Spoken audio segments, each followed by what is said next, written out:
Hey there, Cowboys fans. Thank you all so much for clicking on today's video. As the NFL Draft is just weeks away now, we here at the Cowboys Report are going to keep you guys updated on everything going on around the Dallas Cowboys before, during, and after the draft. So if you want to stay in the know, join us here at the Cowboys Report and hit that big red button and subscribe today.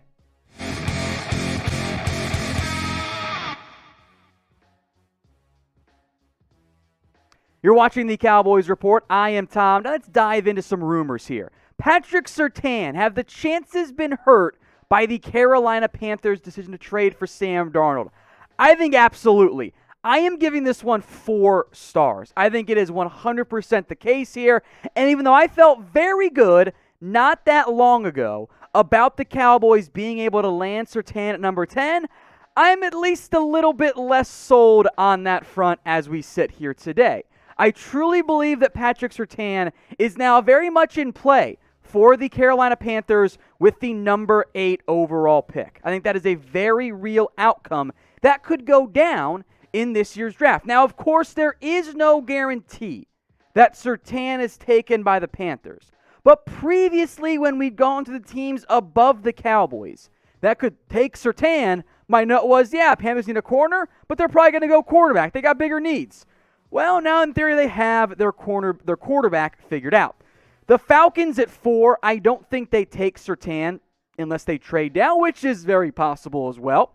The Lions at 7, they could use a corner. It's been lessened by the addition of Quinton Dunbar, and I'm far less worried about Detroit than I was not that long ago. Panthers at 8, they're a real threat. People keep saying Denver at 9. They signed 2 corners this year. I don't think they take Surtain. And then, of course, the Eagles at 12 sitting there after the Cowboys.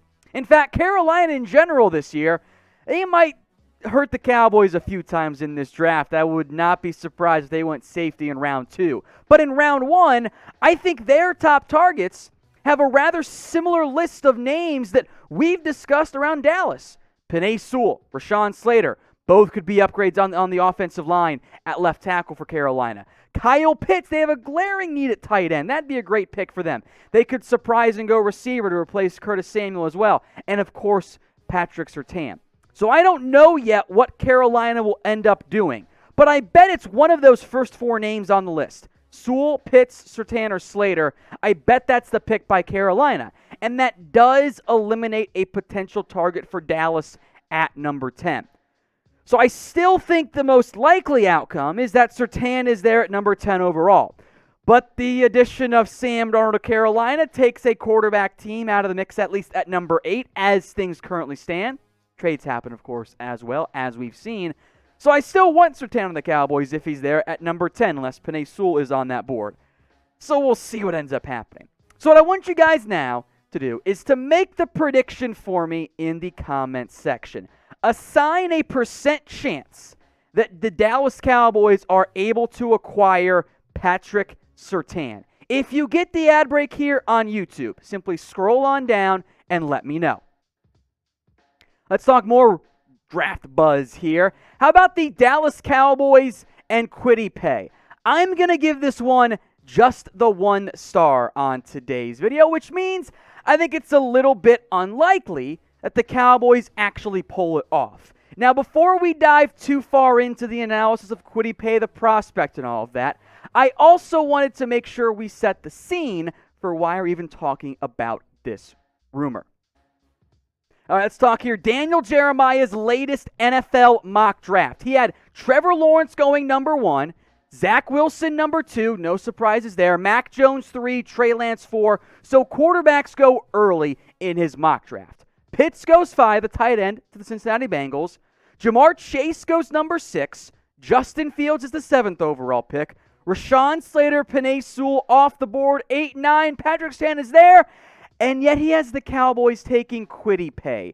And I, for one, do not like that idea very much. Because even though Kwity Paye is a very gifted athlete and unquestionably has some significant upside as it relates to an NFL draft prospect, taking him at number 10, taking an edge at number 10, I will be blunt and not sugarcoat it, is not a move I'm a fan of.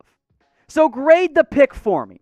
A, B, C, D, or F. I don't like this. This is a D pick for me. Yes, Kwity Paye has upside. This is not a good decision, though, by the Cowboys, if, of course, they were actually able to do it. I'm not arguing it is not a need. I'm arguing an edge at 10, regardless of who it is, not a smart decision. Now, Paye has flashed potential at Michigan. 16 tackles in 4 games this year, 2 sacks, both coming against Minnesota. His pressure rate is great. I don't think he was utilized very well by the Don Brown defense in Michigan. It was lined up too much on the inside, not as a pure edge rusher. And you could use an edge if you're Dallas.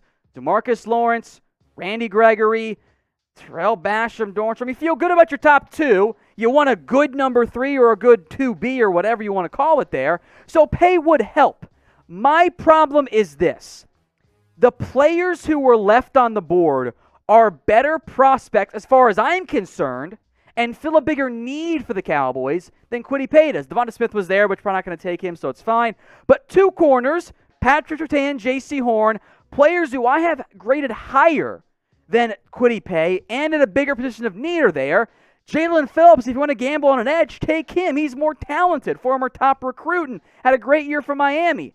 I don't want to go off-ball linebacker at number 10, but Micah Parsons does intrigue me. So I get the mindset behind the Kwity Paye selection there of, hey, it's an edge, best edge in the draft. I don't think he's the best edge in the draft, though. He's my number 3 edge this year. And it does not fill a need. And passing on Patrick Surtain for Kwity Paye would infuriate me to no end if the Cowboys actually were to do that in the NFL draft. Folks, the Cowboys Report is on the Newsbreak app. You should download the app today, chatsports.com/CowboysNB, and then search and follow the Cowboys Report for even more videos from us here at Chat Sports. Of course, that's not all that Newsbreak actually offers. There's local news and weather updates, politics if you're not, and some sports content, of course, from us here at Chat Sports. So help out the show, folks. Go support us by downloading the app at chatsports.com/CowboysNB. I'll make sure that link, by the way, gets put both in the comments and in the description to make your lives a little bit easier. A bunch of our channels here at Chat Sports are doing this, and I want to make sure the Cowboys one gets the most downloads. So go do it today, chatsports.com/CowboysNB. Let's dive into KJ Wright and the Cowboys. Again, back to the well, because of course we are. 2 stars on this one. And today's focus is on how the game of telephone of, well, so-and-so reported this, can get really out of whack and can get really crazy pretty quickly. So nothing has changed on the KJ Wright. So this is still 2 stars. There was a report in quotes here, from Bob Condotta of the Seattle Times, that says the Cowboys had talked to KJ Wright. Here's the problem. It's not actually what Bob Condotta wrote. Here's exactly what he had in his article about the Seahawks, of course, because Seahawks beat writer. The Seahawks may well think it's time to let the youngsters play at linebacker. That doesn't mean Wright won't be back, but it shouldn't be a shock if he's not. He's been reportedly talking to Dallas. The next week could be pivotal. The problem here is this is not original reporting by Bob Condotta. He's not saying that it is. This is a reference to the Mike Fish report we talked about many a time on the show. That is not new information. So again, you guys can get your votes in here. If you want KJ Wright, type in Y for yes or type in N for no. But the updated reports of, Cowboys talked to KJ Wright. If you watch the show, we all knew that already. There's actually been no change in the media updates on the KJ Wright side. So yes, he's a good football player, right? 11 tackles for loss, 10 pass breakups, 86 tackles, 2 sacks. Good football player. Would come in and at least be one of your best linebackers. Again, the problem for me is, KJ Wright probably wants a decent payday. If it's cheap, Seattle will just bring him back, kind of like Bob Condotta just mentioned there. And how do you make him and Neal and Smith and Van Der Esch all work? It's not a huge need, but it is a need. But do you want to pay big money for a veteran? Whole different conversation there. I wanted to bring this up again because the update isn't actually an update. We will see if things change, but so far, there's no new information out there on KJ Wright.